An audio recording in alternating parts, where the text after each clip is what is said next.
In Chapter 5 of our story, I explained how I set up this 10-gallon tank for breeding. I also showed you some of the more important anatomical features of the fish.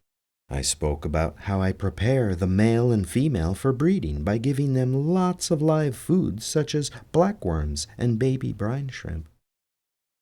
I also mentioned how I transferred water between the male's tank and the female's tank in order to distribute their pheromones between the two different aquariums. Because pheromones play a very important role in the life of a fish, especially when it comes to reproduction. And now it's finally time to put the female into the breeding tank with the male and wait to see what happens next.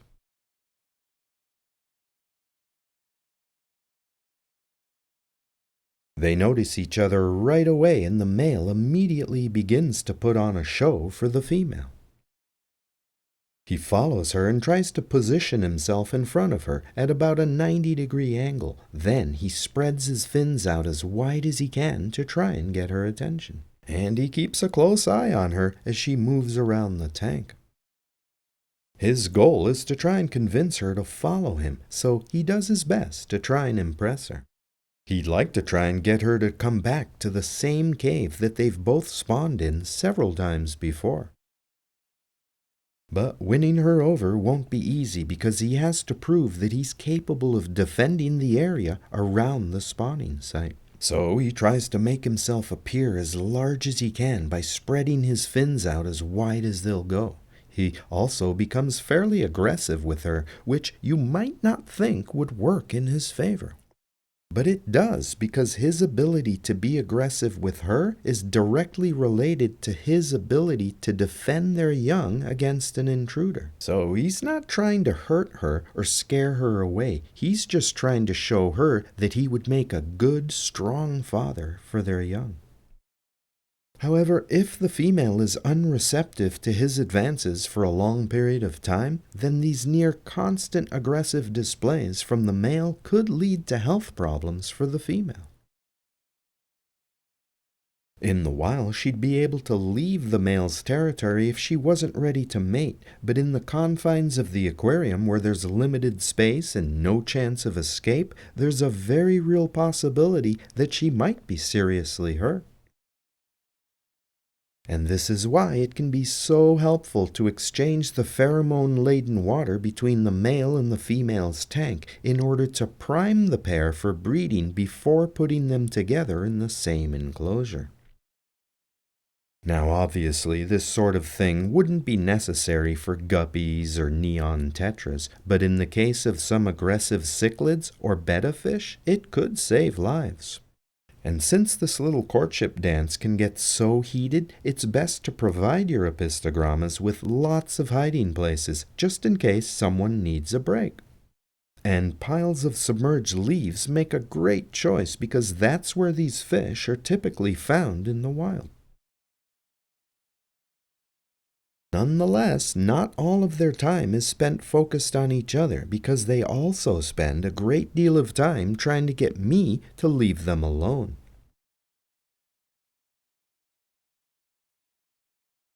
And if I didn't have those glass walls to protect me from their wrath, who knows what might happen?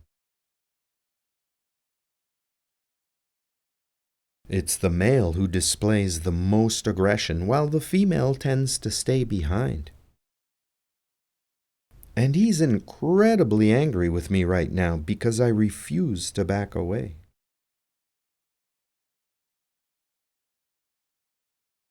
He rushes to the front of the tank and flares his gill covers to make himself appear larger and more formidable. His entire body quivers as he tries to intimidate me, even though I'm hundreds of times larger than him. But that doesn't stop this little fish from opening his mouth as wide as he can to show me his collection of sharp teeth. And if I were a similar-sized fish, this aggressive display would certainly make me think twice about getting any closer. Now, I can only assume that these aggressive displays are both stressful and exhausting for this fish, so I do feel a bit guilty approaching their tank and unintentionally provoking this sort of behavior. But these dramatic displays are one of the many things that I love about cichlids. They're such intelligent fish, and they're really devoted parents, which leads to a whole bunch of interesting and complex behaviors. However, this male Apistogramma is not feeling very sociable at the moment, so you'll have to excuse his rude behavior. And to be fair, it's not just the male that's coming out to confront me. The female takes her turn as well, but she's much less aggressive in her approach, which is just as well because she needs to save her strength for tending to the eggs and then the fry. And once she has those babies to look after, her protective instincts will really kick in and she'll become much more aggressive. Nonetheless, it's been 12 hours now since she was placed in the breeding tank with the male, and she's already showing a lot more yellow than she had when I first put her in.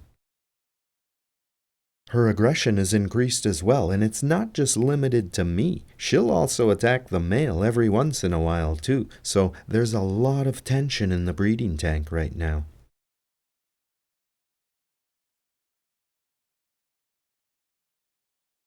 Here, the male is at the front of the tank trying to scare me away, only to be blindsided by the female as she attacks him from behind.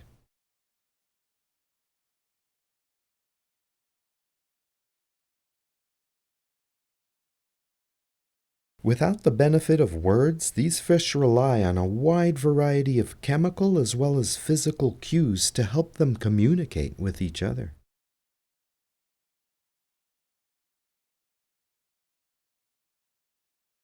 And after a while, their interactions start to change as they become a lot less aggressive and their movements start to look more like an underwater ballet.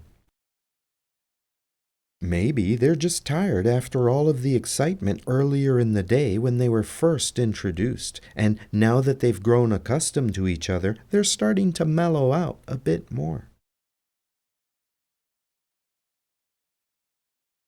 This change in their behavior seems to be another, much more gentle stage in their relationship as they prepare to lay eggs and raise their young.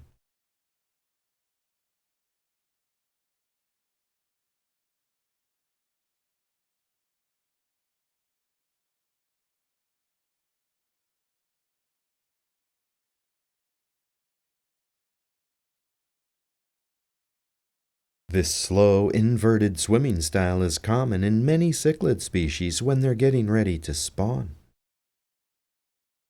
And this is the beautiful, mellow side of cichlid breeding behavior that many people don't get an opportunity to see. Nonetheless, this pair has been together for 15 hours now and their behavior is quite different than it was in the beginning. Notice as this male displays to the female that he isn't shaking like he was earlier. He just spreads his fins and repeatedly glides past her nice and slow so that she has plenty of time to check him out and make up her mind.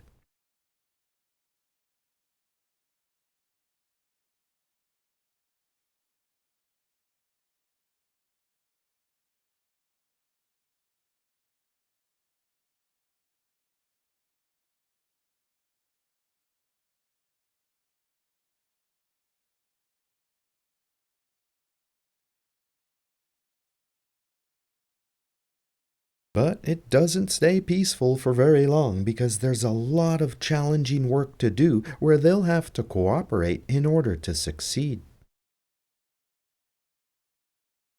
Plus, they still have to confront me every time I get near the tank, so there's always work to be done.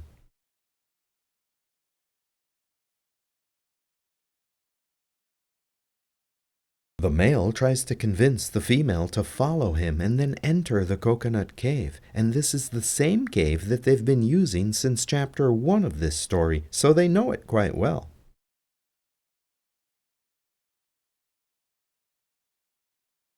And just about every time the female gets close to the cave, the male spreads his fins and puts on a show. But she's not ready just yet, so he sits and waits patiently by the entrance to the cave.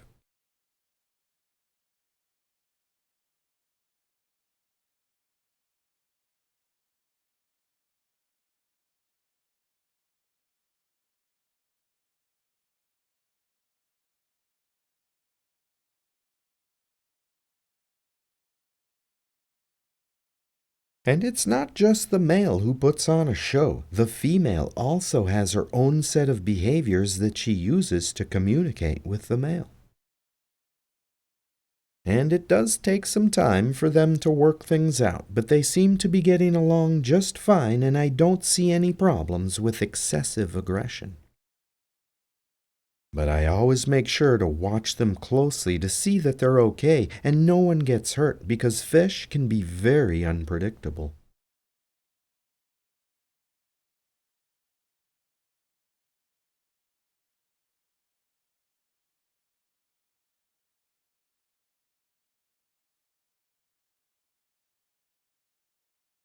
And now the female enters the coconut cave to have a look around, while the male stands guard at the entrance.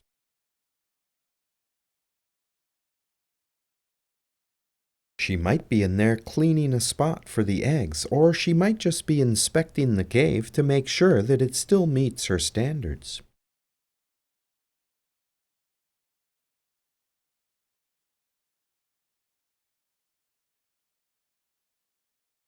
The female leaves the cave, and when she does, the male begins to put on a show for her once again.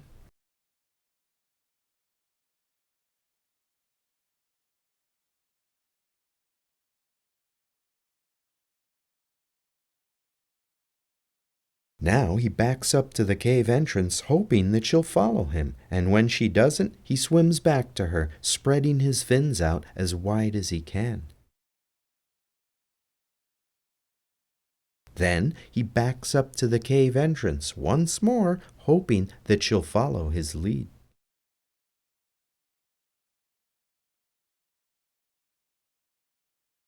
He's waiting for her to come to him, but I don't think that she's quite ready yet. And it looks like he can't decide what to do next, and I can almost see him thinking about his next move. And now he decides to try another tactic. He enters the cave and waits for her to join him.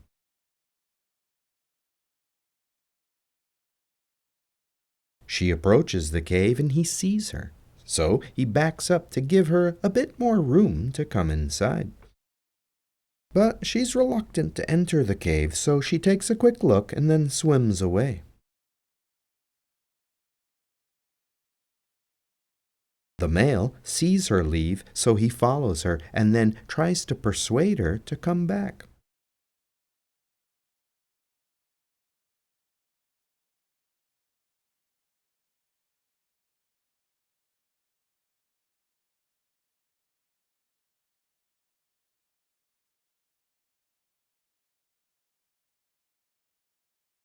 Well, she seemed to like what she saw, so she follows him back to the cave and then goes inside.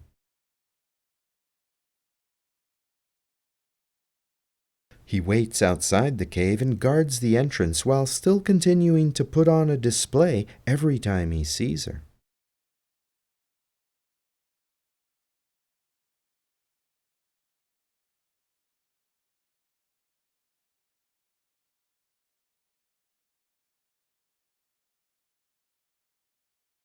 The male appears to be using his body and his outstretched fins to push or guide the female towards the cave site.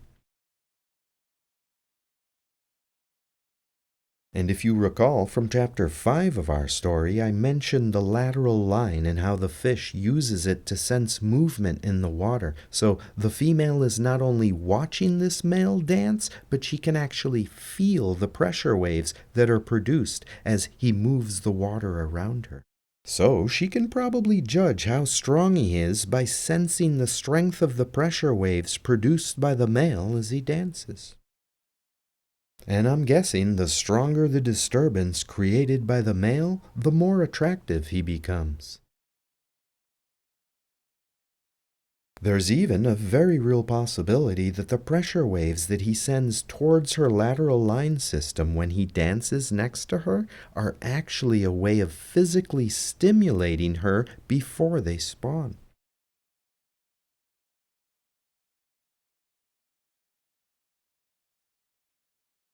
And while these two fish are in the cave creating the next generation of apistogrammas, I'd like to point out that some apistogramma breeders use caves that have an opening that is just large enough for the female to enter, but too small to allow the male inside, and these setups are thought to keep the male from eating the eggs or the wrigglers by keeping him on the outside of the cave. So, a much smaller cave entrance than the one seen here would force the male to fertilize the eggs from outside of the cave by positioning himself at the cave entrance and then using his fins to create a current that then sweeps his reproductive material into the cave, where it will then be able to fertilize the eggs. And once again the female enters the cave while the male guards the entrance.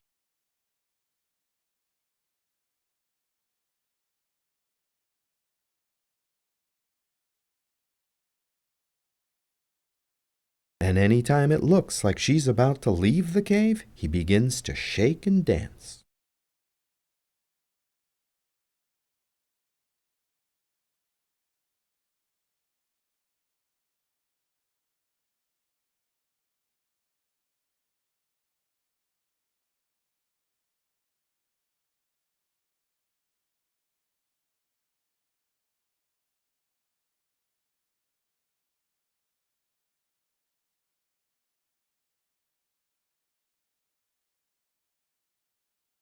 And when she does leave the cave, he follows her and tries to bring her back.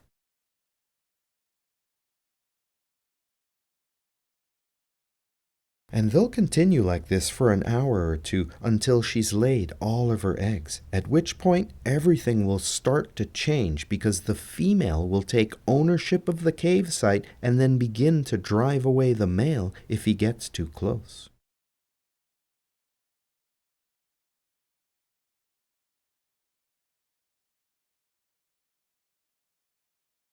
The female's color will begin to change soon to a bright lemon yellow, but I've noticed that these fish can change their colors with their changing moods as well, because this female was much more yellow just a few hours ago. There's also that black dot on her side that can come and go as well, depending on how she feels at the moment. And right now she seems to be telling this male to leave the cave because it's her turn to go inside.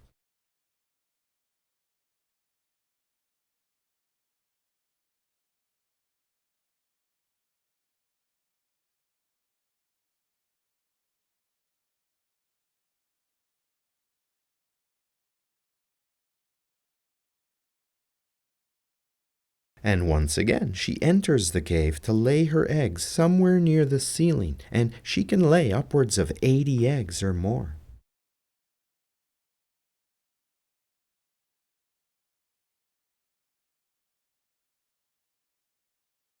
Now, as you watch these two fish interact, it's important to note that the extended rays on the dorsal fin of the male are undamaged, and the female's fins are intact as well. These are both good signs that their aggression is not leading to any injuries. So while there's a lot of chasing and various displays of aggression, neither of these fish are being harmed.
The female has now taken ownership of the coconut cave, and she won't allow the male to go back inside.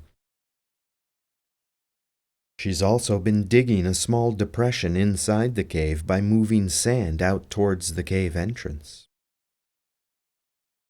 This pit-digging behavior is common in many cichlid species prior to the arrival of their young.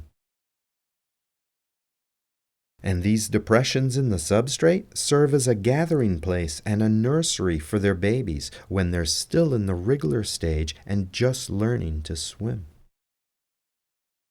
Her movement of the sand also makes the entrance to the cave a bit smaller, so it might also make it less likely that the male will try and enter the cave. Of course, it's still just sand, and any sudden movements near the cave entrance will easily push the sand away.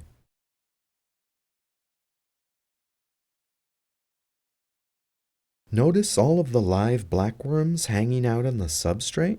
These uneaten worms survive in the sand and become a constant food supply for the parents, so there'll be no hungry fish eating the eggs, the wrigglers, or the fry.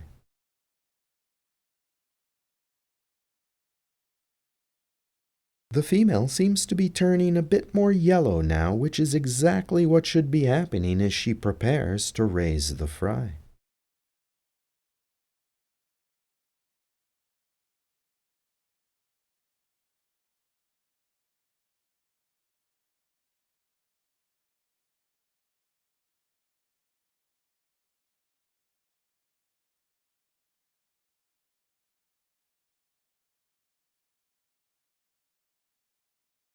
I've kept the male in the tank for now just to see how they get along, and if this was a larger tank, I would consider keeping him with the female. But since this is only a 10-gallon aquarium, it wouldn't be safe to leave them together for very long once they're done spawning, because this female is going to get very aggressive with anything that gets near the cave.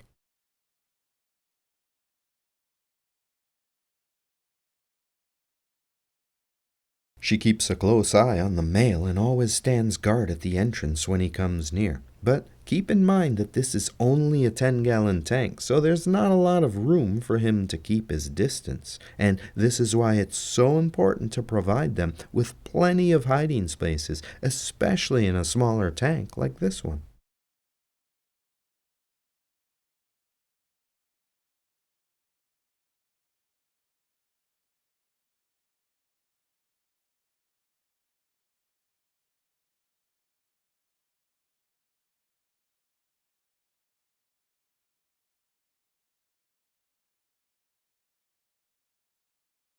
And now it's time to do something that I really don't like to do.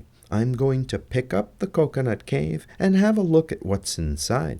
I won't look for very long because I don't want to cause a problem for this mother fish or her young, but I just can't resist. There are lots of eggs in there attached to the ceiling as well as the sides of the cave, and this mother fish is taking the intrusion quite well. The tiny embryos inside the eggs are already forming what's known as an embryonic ridge along the top of the egg yolk. There's a clearly defined head at one end and the beginnings of a small tail at the other end.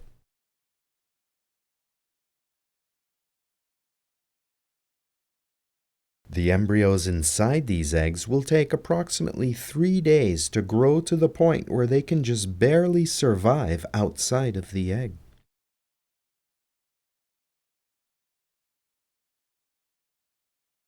The female checks on the eggs frequently to make sure they're kept clean and that there's nothing bothering them. And believe it or not, the tiny embryos are actually starting to show small signs of movement. This means that some of the muscles along the spine have already started to form and are beginning to contract.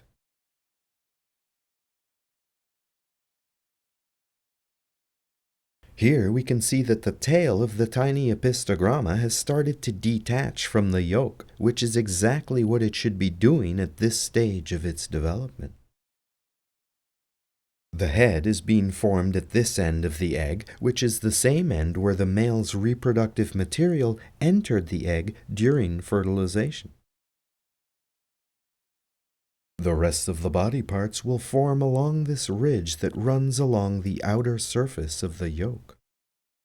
And as the baby fish develops, all of the nutrition needed to fuel this growth will come from the yolk itself, which will decrease in size over time as the embryo grows larger and larger, until all of the food in the yolk is used up, at which point the fish should be able to swim and then begin feeding on its own. And now, let's check in with the parents to see how they're getting along. The male is still in the breeding tank with the female, but I worry that she might attack him and damage his beautiful fin extensions, so I may have to move him into a different tank soon. But so far her aggression has been limited to turning her back on him and using her fins to create a current of water to push him away. And she's not afraid to chase him either if he gets too close.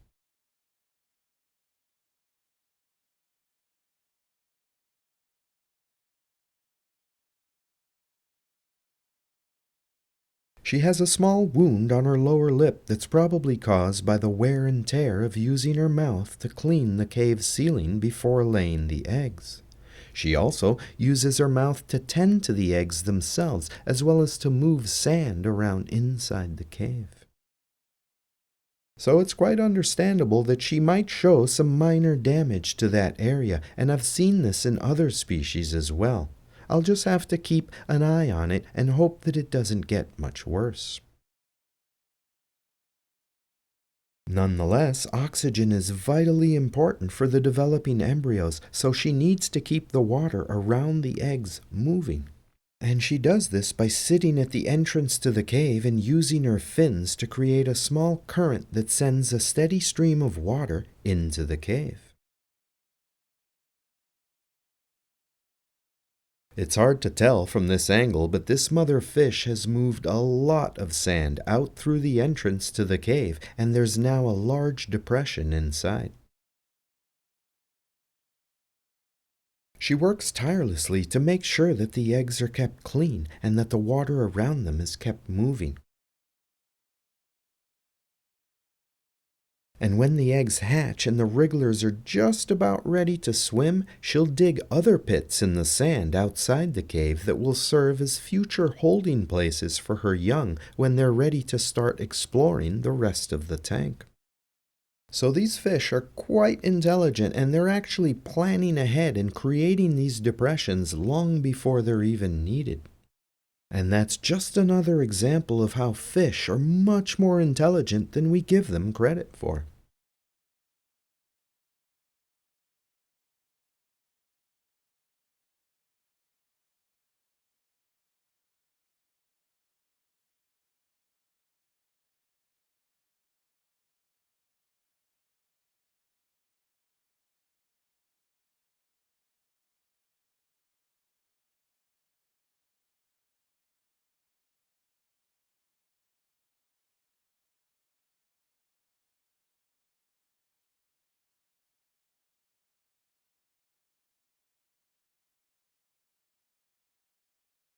The eggs have hatched, and once again this mother fish is being incredibly calm about my intrusion. If this were an angelfish or a convict cichlid, this would be a very different scene, and there might even be blood in the water. But this devoted mother fish just keeps on tending to her young as if nothing happened.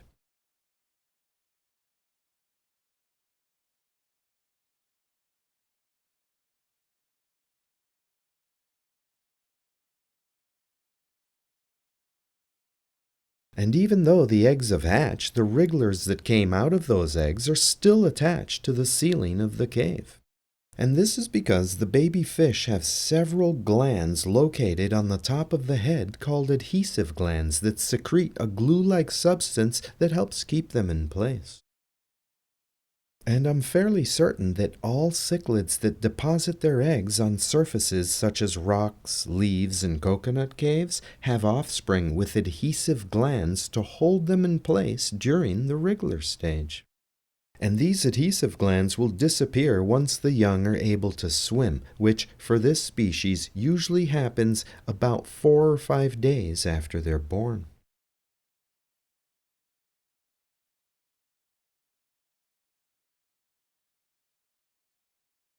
Now that the eggs have hatched, I don't think that it's a good idea to pick up the coconut cave anymore, and neither does this mother fish.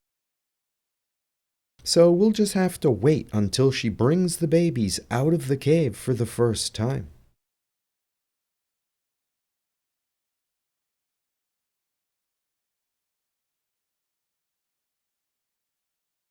I've removed the male and placed him in a different tank, and that's just as much for his own safety as it is for the safety of the female and the babies. Now, all of her aggression can be directed at me instead of at the male, and I guess this makes me like a human ditherfish. But I won't bother her for too long because she has an important job to do, and I always feel a little guilty when she gets this upset. I've even draped cloth over the front of the tank to prevent her from seeing me when I'm working in the fish room. The abrasion on her lower lip is clearly visible here, and I really hope that it doesn't get much worse.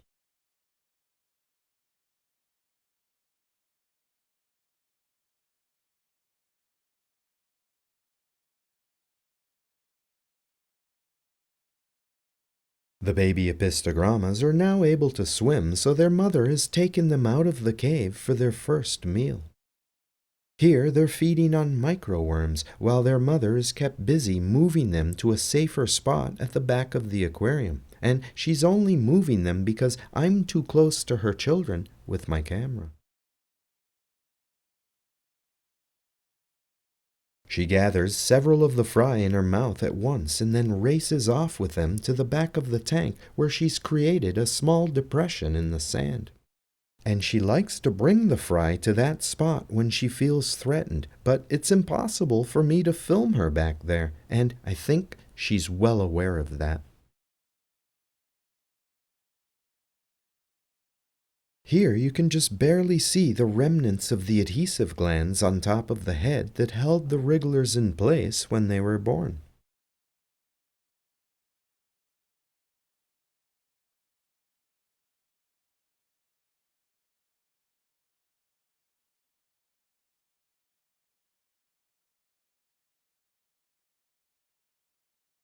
The most babies I've ever seen her pick up at once is 11, and if you were new to fish keeping, you might think that she was eating her babies, but she's just trying to keep them as far away from me as she can. And so she continues to bring them to the back of the tank where she thinks they'll be safe, and they do a pretty good job following her as well as each other.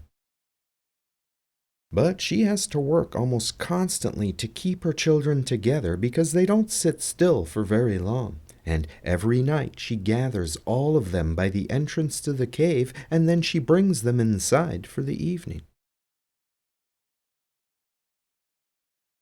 And it sounds simple enough, but when you have almost 100 children that refuse to sit still, it becomes quite an effort to get them all in.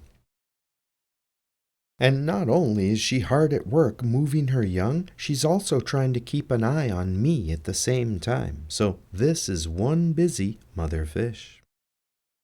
And in cichlid species where there's only one parent looking after the young, it's usually the female rather than the male. Other cichlids such as German blue rams, angelfish, discus, convict cichlids, and oscars all use biparental care to raise their young, which makes the job of parenting much easier. And it's believed that biparental care is the ancestral condition for cichlids, which basically means that it evolved first. However, cichlids as a group have a very diverse collection of parenting strategies, and I must admit that I prefer observing cichlids who use biparental care because it's a lot more interesting to watch two parents working together to raise their young. And seeing how difficult it is for this mother fish to look after her fry in an aquarium, I'm amazed that she's also capable of doing this in the wild, where there would be countless dangers and complications that would make her task even more challenging. And in the wild, very few of these baby apistos would survive long enough to reach sexual maturity and then reproduce. However, most of the captive-bred apistos that you see here will survive and then make the long journey to my local pet store. But after that, who knows where they'll go next? They can't all stay with me, that's for sure. So I really hope that the people who bring them home will take the time to do their research and learn how to properly care for these amazing fish. They're not a difficult species to keep, and they were easy to breed. However, some of the more inbred versions of this fish, such as the double and triple red variants, are much less tolerant of our mistakes and a bit more difficult to breed consistently. I was fortunate enough to receive fish that are not inbred and are more like the wild-type Apistogramma Cacatuoides found along the Amazon River and its tributaries. At some point in the near future, I'd like to film other species of apistogrammas as well, and there are lots of others to choose from. In fact, there are about 100 named species and many more that have yet to be described and given a proper title. And they're all fascinating in their own way because each species has its own personality and weird quirks. So we're incredibly fortunate as fish keepers because there are so many different species of freshwater fish to choose from. It's sometimes a bit overwhelming, especially for people who are new to the hobby, so I always recommend that people do their research long before they get their fish so they will have a good understanding of what these fish will need. Furthermore, keeping just one species is always less problematic than having a community tank, but I understand people like variety and tend to get bored with just a single species setup. Nonetheless, this mother fish is almost done putting her babies to bed inside the coconut cave, but it wasn't an easy thing to do because these little fish rarely sit still for very long.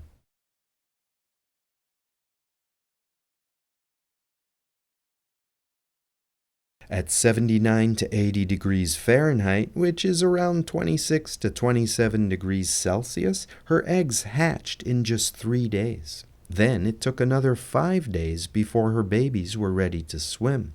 And now that they're free swimming, they're a real challenge to keep track of. So she's constantly swimming around and picking them up as she tries to keep them all together in a tight group.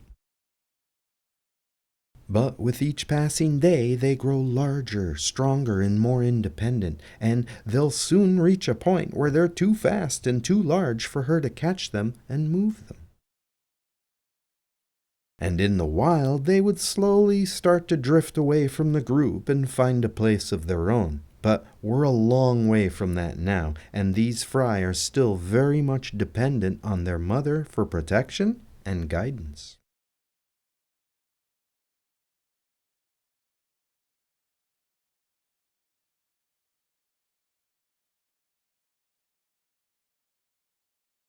This is a hydra, and this little fish seems to know that it's something to be avoided rather than eaten, so he gives it a quick look and then swims away.